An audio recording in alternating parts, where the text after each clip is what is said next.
Hey everyone, welcome to today's video. Today we're going to be talking about the 2026 race for governor in the state of Arizona.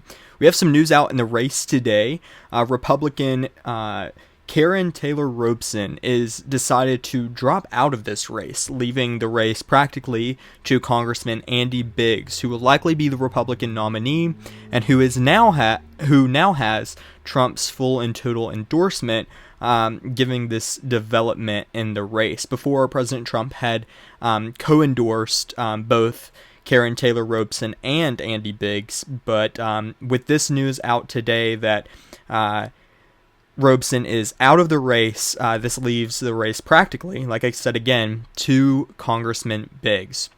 So, with that said, I want to talk about what this means and what this race will look like going forward into the 2026 midterms, given this new development. I want to start by talking about this race. So, currently, Governor Katie Hobbs is up for re-election. She's already declared and announced her intention to run for this race to serve another term as Arizona governor. And she's, like I said again, is likely going to be facing Congressman Andy Biggs, who currently has Trump's endorsement. Now, there are a couple of other candidates in this race, but as of this moment, I'm going to argue in favor of Biggs, given the development that this will leave the race practically to Biggs, given the endorsement from Trump. In my opinion, that's going to go long and far way into the future for him. He's certainly what I would argue is the front runner in this race, unless something dramatic happens. So, with this said, I want to talk about the historic odds of winning this race. So, if we go back to 2022, when Katie Hobbs won this election, we can see that she narrowly won this race, given the environment was towards the Republicans in some way. So not really a good argument for the Republicans in this race, because Hobbs did still end up winning, even though it was narrow. She actually flipped this seat from Governor Doug Ducey.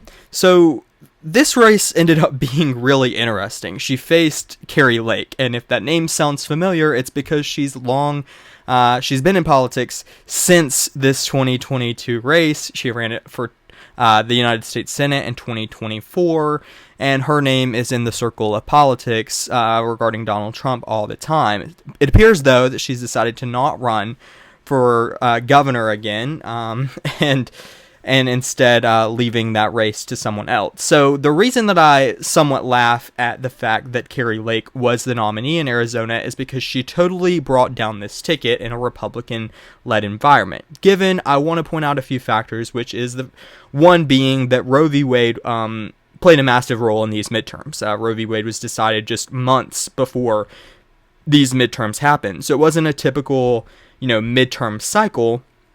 But it's still important to note. I mean, it's still important to the fact that a Republican gubernatorial seat went to the Democrats in a year that should have been easier, at least, should I say, for Republicans to win. So it's certainly an interesting race. And I want to go back and talk about this 2022 race because, in fact, the lady that we were talking about earlier, Karrin Robson, who dropped out of this race, actually faced Kari Lake in the primary in 2022.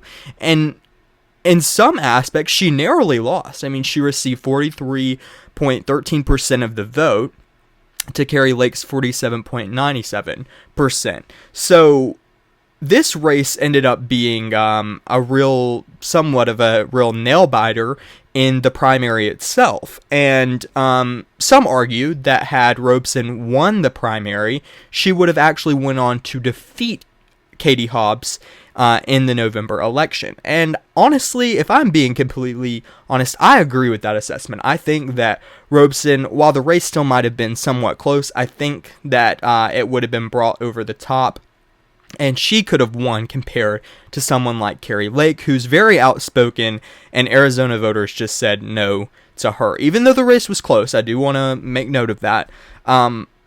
Arizona voters just flat out have said no to Kari Lake time and time again. So I want to point that fact out. The Republican who dropped out today, Robson, would have had a better shot at winning and likely would have won in 2022, in my personal opinion.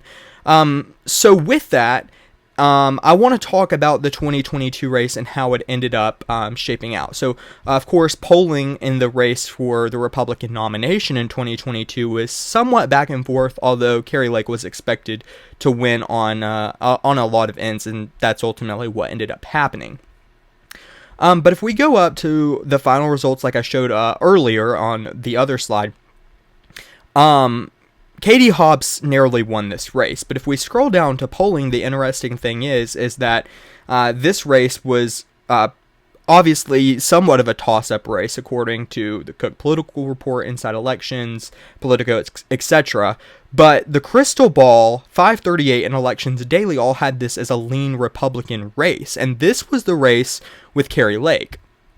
Now, this is important because if we go down to polling, on average, of course, we can look at some of these polls. There was one done October 31st to November 2nd, 2022, and this was the closest one to what we had on the real results, where Katie Hobbs actually ended up winning. So that ended up being the correct poll right here, if we look. And the other ones really fell on their face, if I'm being completely honest. Even polling average had this race in an interesting spot. Real Clear Politics had Kari Lake up 3.5%, 538 2.4%, and 270 to win 2.0%, for an average between all three of 2.6%. So Kari Lake was expected to win this race, but she didn't.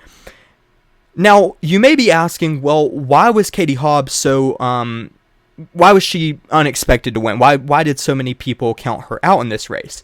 And if I recall correctly, a big portion of it came down to the fact that Katie Hobbs would not face off with Kari Lake in a debate. Kari Lake argued that this was an opportunity for a job interview per se, and that Katie Hobbs not participating just showed her lack of leadership thereof. And that's, of course, was Kari Lake's perspective and opinion on that. So given the fact that that this ended up not shaping out the way so many thought, Katie Hobbs ends up winning. She currently serves as governor. You may be asking, well, what's going to happen in 2026? Well, first and foremost, the important thing to note is that this environment is very much towards the Democrats. Every single sign points to that. We have races in Virginia and New Jersey in 2025 that pointed to that, going from a Kamala +6 margin to Abigail Spanberger winning the state by over 15 points.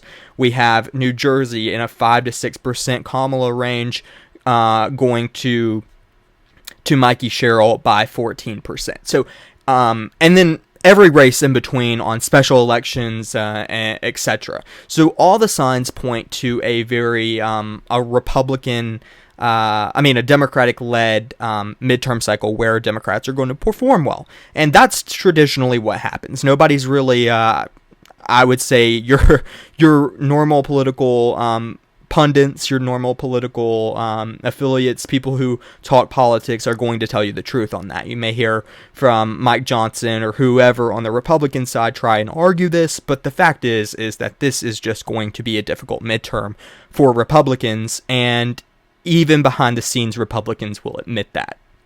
So I make note of this because this midterm cycle is going to be a lot different than 2022, when Katie Hobbs won in a, should I say, harder environment for her to win. Even though she didn't debate, she still beat Kari Lake.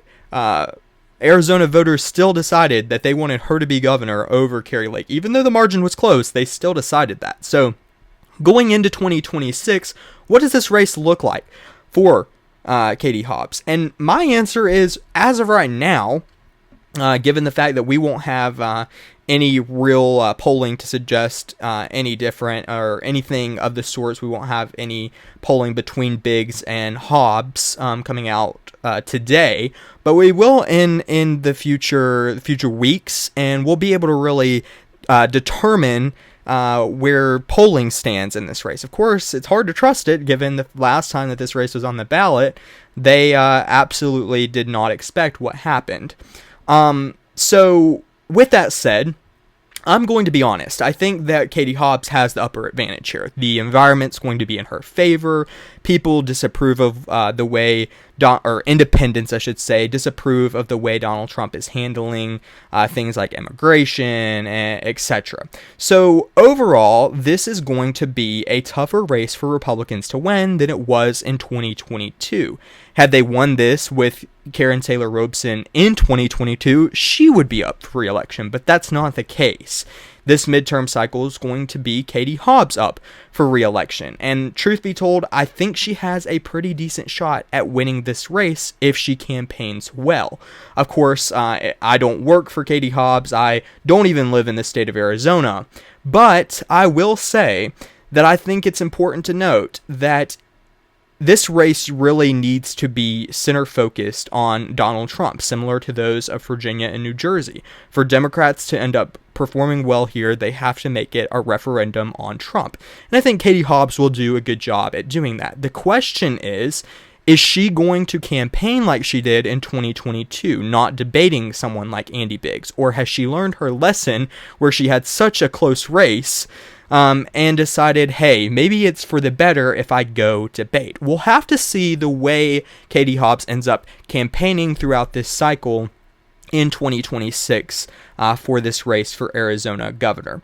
But that's really all I had today. I wanted to come on and make a quick video about the way this race stands currently and about the news out of the race today. I thought it was a really important development as someone who was co-endorsed alongside Andy Biggs. Karrin Taylor Robson deciding to drop out and leaving this race with all due respect in so many ways to someone like Andy Biggs. What's this mean for the future in the race for Arizona governor? And pointing out some of her historical odds at winning elections, which she lost in 2022 against Kari Lake for the nomination. So maybe that had a point in it, that she was afraid that she could not win the nomination in 2026.